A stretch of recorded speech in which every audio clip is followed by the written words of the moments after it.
Qaysi yoshda ekanimni so'ramang. Yoshning raqamlar bilan bog'liq emasligini anglagan palladaman. Ichimda ba'zan quvnoq bir bola, ba'zan esa charchaydigan bir qariya yashaydi.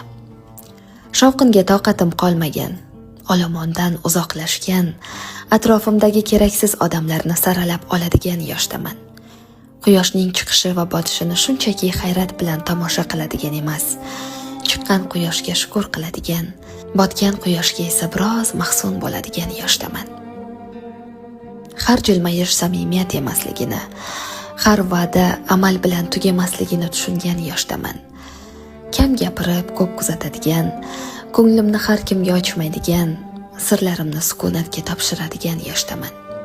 Eng muhimi esa, endi hammani o'zim kabi o'ylamaydigan yoshdaman.